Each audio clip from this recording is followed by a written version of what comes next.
What's up, guys? It's Simon. Hey, baby. So,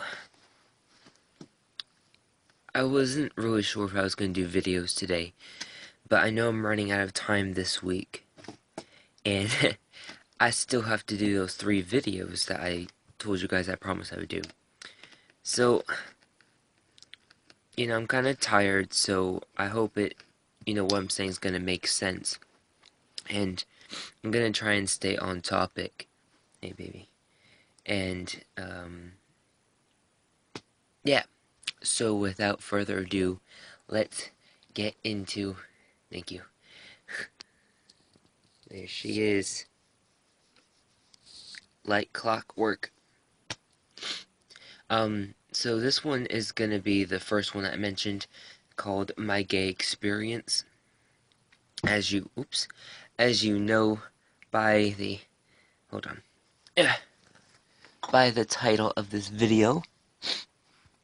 So, let's see, where does this story begin? Well, I think it was elementary school? Pretty sure.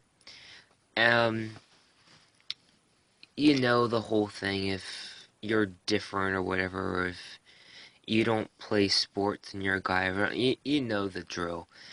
If you don't do the stereotypical guy things, then you're automatically called gay.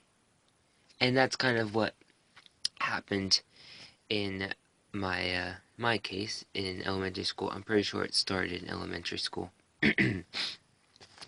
Oh, she fell. Are you okay? Oh, it's okay, baby. Okay, so it's okay. So, um, to make a long story short, and because I can't remember when it actually started, you're about to fall again. Stop. Um, this is gonna be a very interruptive video because she just keeps on climbing on me and hitting me with her tail. What are you doing?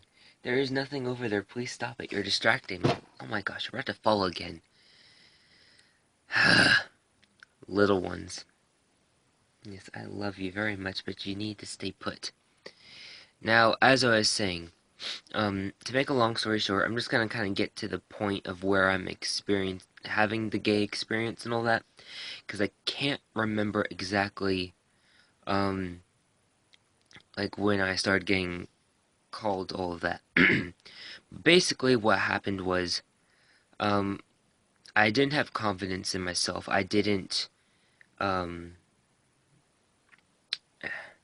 I was very easily influenced. I was a people pleaser. I was, very much accommodating to what people would say. Even if I didn't like it, I would still do it because, I don't know, like I said, I didn't have confidence in myself. I guess I didn't have integrity either. So, eventually, my thought process was that, well, maybe they know something that I don't. Cause, and I was actually pretty young when I had that. I think I was maybe a tween. So, that's somewhere between, what, 10, 11 to 13? I think somewhere around there, um, I had that thought. And because sometimes that happens. Sometimes people will share with you something about yourself that you don't know. So that's basically where I was thinking. That's where I was heading at. And so I became gay.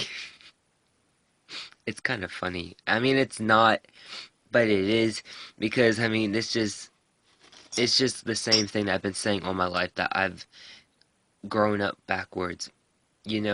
So many people have their coming out story, and I have my going in story. Now, I don't know, it's just funny, because they, not funny in like a mocking way, let me not put it that way, um, but funny as in ironic, because usually the story goes, they're pretending to be straight, but they're actually gay. In my case, I'm pretending to be gay because everyone doesn't think I'm straight.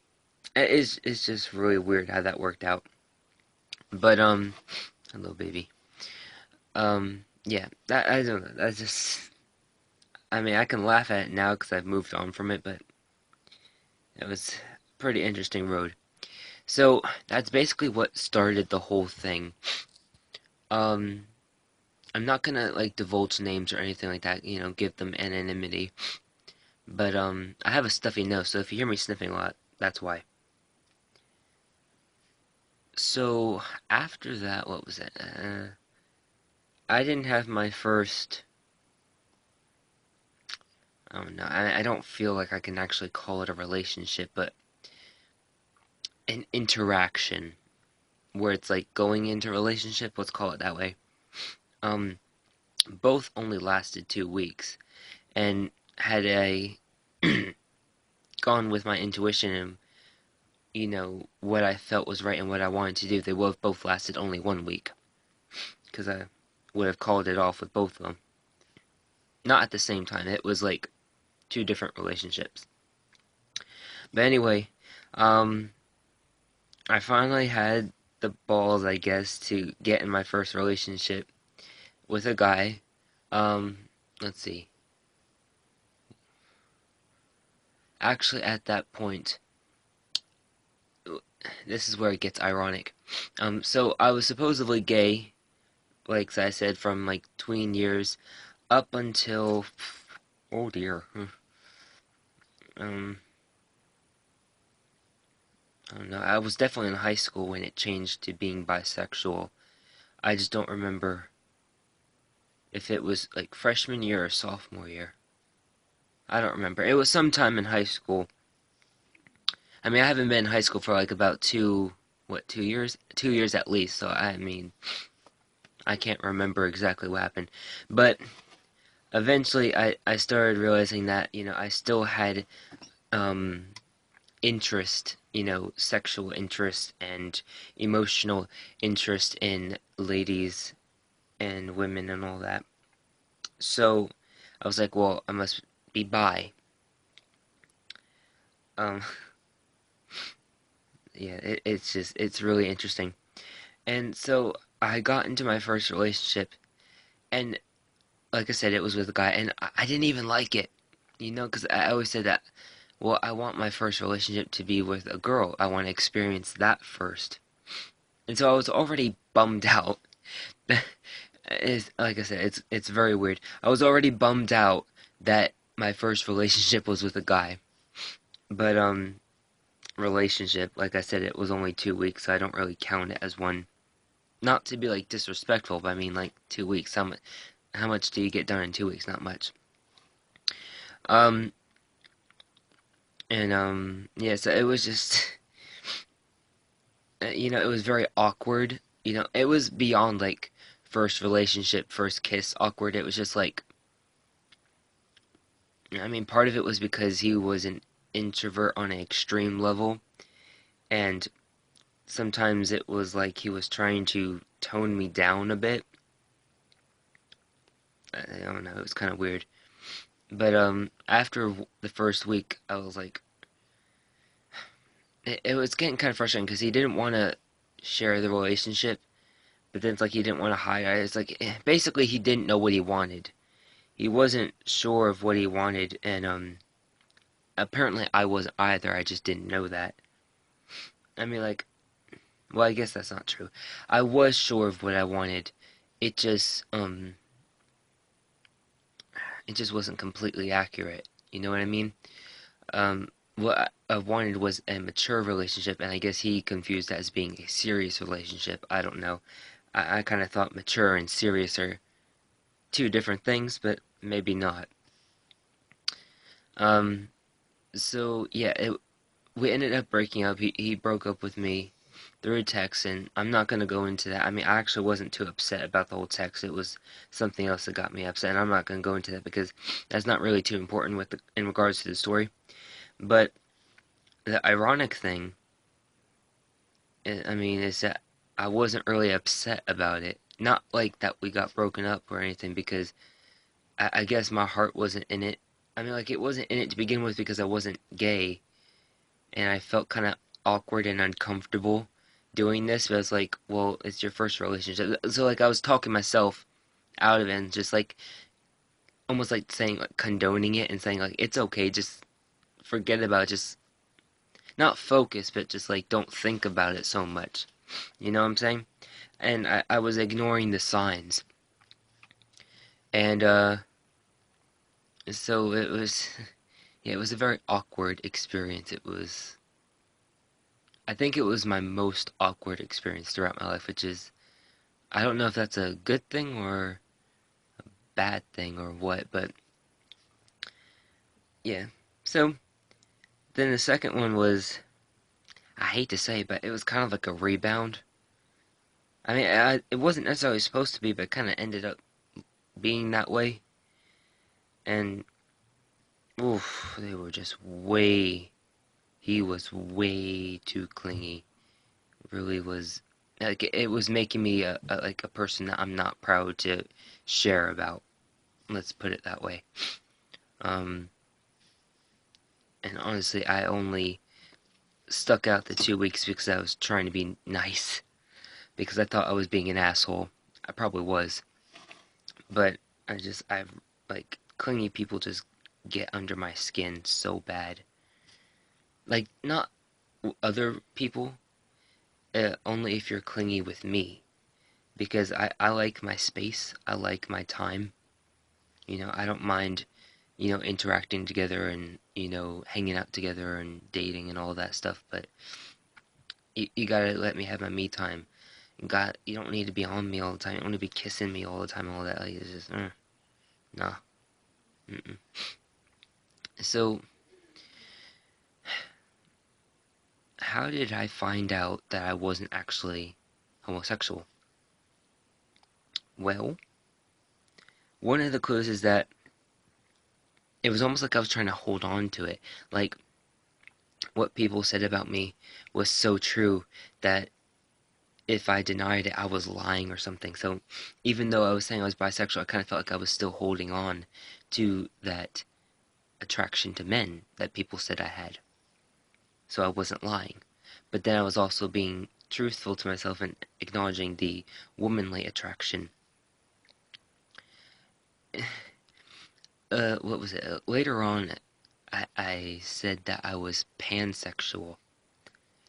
And that was a misconstrued, I guess it was just a misinterpretation of what the feelings actually were. And what the feelings are is that I have profound love for everyone, not necessarily on a sexual level or on a, like, sensual, emotional, romantic level, but on a spiritual level, on an existence level, on a you're a human, I'm a human, or better yet, your life, I'm life. Like, on that level where I just have that profound respect and love. Even if you are a disrespectful person, if you are a murderer, I will still love you because you're a life, period. I won't be a, I'm not proud of what you do and what you stand for, but I still love you for it.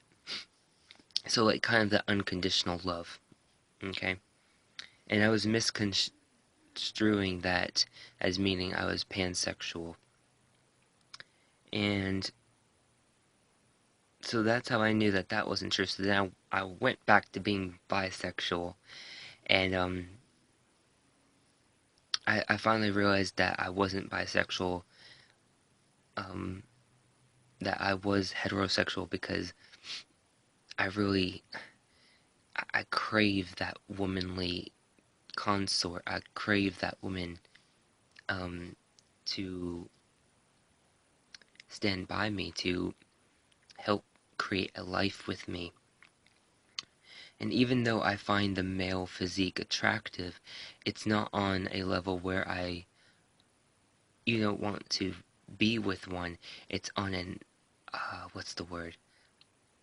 On an admiring level, on a appreciating level, not necessarily on a sexual, um, hormonal, romantic level. And a lot of times it's also because of where I'm at physically now. It's also on a goal setting level. So it's like, oh, I want my body shape to be like that, not necessarily on like a self-destructive level where it's like I think I'm ugly, blah blah blah, and all that. But it's just like putting a pin in it. Like when I get what I'm working on now situated, that's gonna be something I'm gonna be working on. And that's kind of something I'm gonna be working on now with my vision show when it was talking about wellness. So yep. So that's how I realized that um, I'm not homosexual, and that's my little experience I went through. Just because you don't meet the societal norms of what a heterosexual man is, doesn't mean that you're not heterosexual. Um, I've even heard that some heterosexual men watch gay porn and they're still attracted to women. I don't really know how that works. I'm assuming maybe it has something to do with how they view the male physique. I'm not really sure. I can't explain that one for you, but I was just trying to give you an example on how, for a lack of a better term, how extreme it can go. And it's all about self-identification. You have to know yourself and have courage and conviction of what you proclaim yourself to be. Only you can dictate who you are and what you stand for and what you're going to do with your life. You can't let other people tell you who you are. Even if there's some accuracy in what they're saying, search it within yourself, analyze it, question it, experiment. Don't be afraid to experiment. I'm not ashamed of, my experiences with men because it helped me understand myself. If you're questioning, then experiment. I mean, something I always like to say is that, you know, life is like a science experiment, and you have to be the scientist and you have to experiment anything that you have questions on.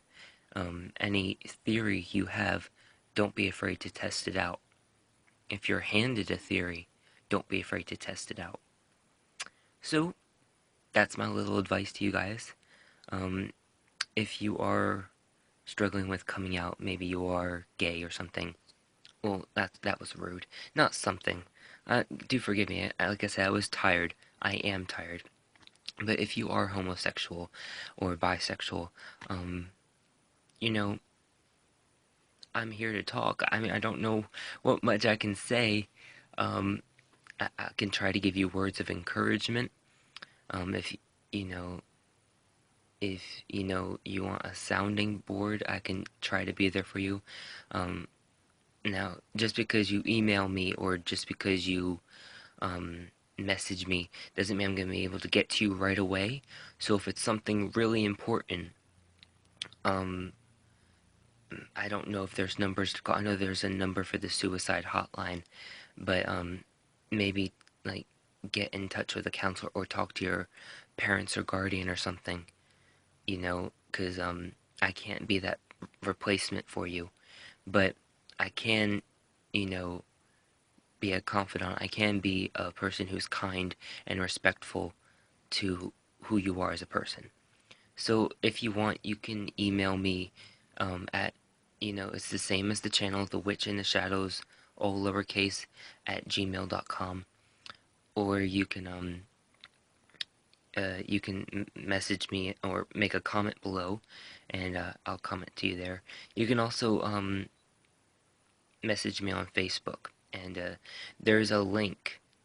When you go to my channel, there will be this little icon in the cover photo to the right of the screen. At the bottom right, you'll see the Facebook icon, so click on that and it'll take you to my Facebook page, and you can message me that way too. So, as always, thank you, and blessed be my dear witchlings.